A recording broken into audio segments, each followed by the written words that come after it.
امریکہ deals کے باوجود Venezuela جانے والے ٹینکرز کو روکنے لگا۔ امریکی کوسٹ گارڈ نے روس کے ایک اور آئل ٹینکر کو تحویل میں لے لیا۔ ماسکو کی تصدیق، برطانیہ نے روسی آئل ٹینکر ضبط کرنے کے امریکی آپریشن میں شامل ہونے کا اعتراف کر لیا۔ روس کی جانب سے آئل ٹینکر پر امریکی قبضہ عالمی قوانین کی خلاف ورزی قرار، امریکہ سے یرغمال روسی شہریوں کی واپسی کا مطالبہ۔ دوسری طرف وینزویلا میں امریکی مداخلت کے بعد چین کا ایران سے تیل خریدنے پر غور۔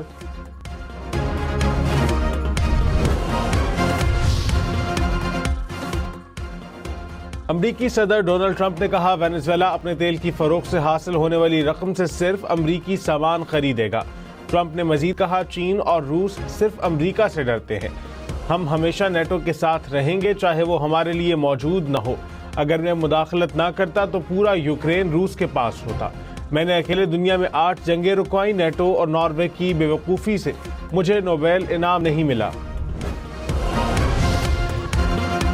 امریکی ریاست منیسوٹا میں امریکی امیگریشن حکام کی فائرنگ سے امریکی خاتون قتل، ٹرمپ امیگریشن حکام کے دفاع میں کھل کر سامنے آنے لگے۔ کہا خاتون اہلکار کے کام میں رکاوٹ ڈال رہی تھی، افسر نے دفاع میں گولی چلائی۔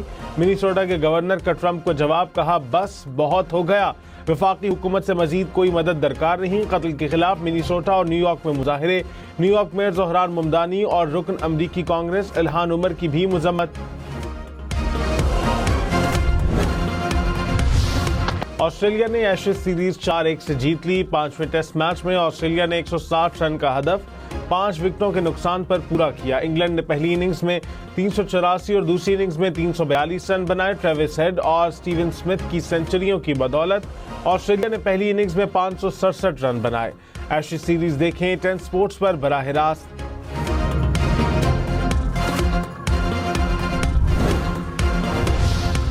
دھند کے باعث موٹر ویز اور قومی شاہراہ پر حد نگاہ متاثر، موٹر وے M3 فیض پور سے درخانہ تک بند، موٹر وے M4 اور 5 بھی مختلف مقامات سے بند کر دی گئی۔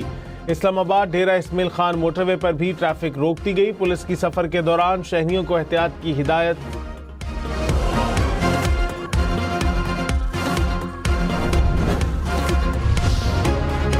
پاکستان اور بنگلہ دیش کے درمیان براہ راست فضائی رابطے کی بحالی میں اہم پیش رفت، بنگلہ دیش کی ایئر لائن نے کراچی کے لیے پروازوں کا شیڈول جاری کر دیا۔ پہلی پرواز 29 جنوری کو ڈھاکہ سے کراچی پہنچے گی۔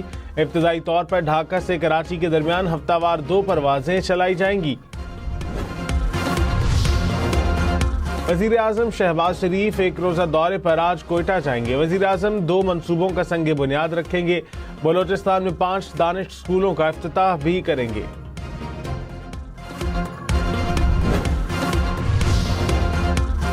وفاقی وزیر داخلہ محسن نقوی کا بیجنگ پولیس کالج کا دورہ۔ محسن نقوی نے بیجنگ پولیس کی جانب سے ملزمان کو پکڑنے کا مظاہرہ دیکھا۔ وزیر داخلہ نے اعلیٰ کارکردگی کا مظاہرہ کرنے پر خصوصی اسکواڈ کو داد دی، کہا پاکستانی پولیس افسران کو بھی تعلیم اور پیشہ ورانہ تربیت دی جائے گی۔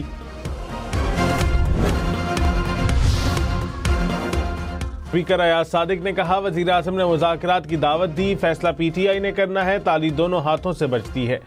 اپوزیشن سنجیدہ ہے تو میرے ساتھ رابطہ کرے، ہو سکتا ہے پہلی میٹنگ میں کچھ نہ کچھ ہو مگر مذاکرات سے ہی حل نکلے گا۔ اپوزیشن لیڈر کے لیے کاغذات نامزدگی طلب کروں گا، طریقہ کار مکمل کرنے کے بعد اپوزیشن لیڈر کا نوٹیفیکیشن ہوگا۔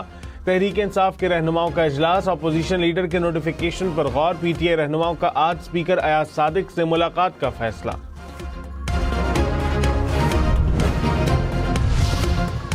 وفاقی حکومت نے مذاکرات کے لیے اسپیکر چیمبر آنے کی شرط رکھ دی، کہا تحریک انصاف سے کوئی رابطہ نہیں ہوا، اتحادی واضح طور پر مذاکرات کے حق میں ہیں، ملک کو بہتر انداز سے چلانے کے لیے بات چیت ضروری ہے۔ وفاقی وزیر طارق فضل چودھری بولے P T I speaker chamber میں آئے تو مذاکرات ہو سکتے ہیں، اپوزیشن لیڈر کا معاملہ اسپیکر نے حل کرنا ہے۔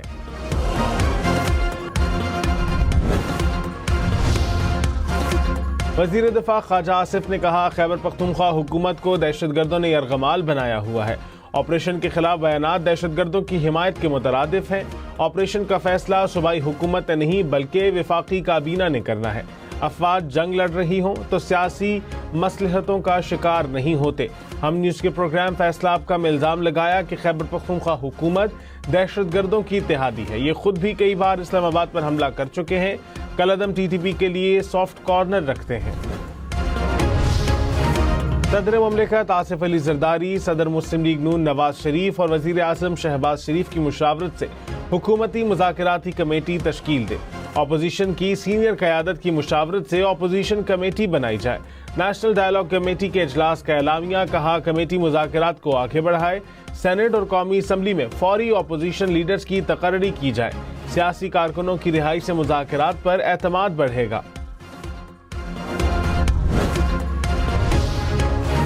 وزیر دفاع خواجہ آصف نے کہا گورنر راج اور پارٹی پر پابندی نہیں لگنی چاہیے، تحریک انصاف کی شناخت برقرار رہنی چاہیے۔ محمود اچکزئی اور راجہ ناصر عباس کو مذاکرات کا اختیار دینا بھی بدنیتی ہے۔ بانی پی ٹی آئی کہہ دیں کہ دونوں کا پارٹی سے کوئی تعلق نہیں، بانی اور پی ٹی آئی کا ایجنڈا انتشار ہے۔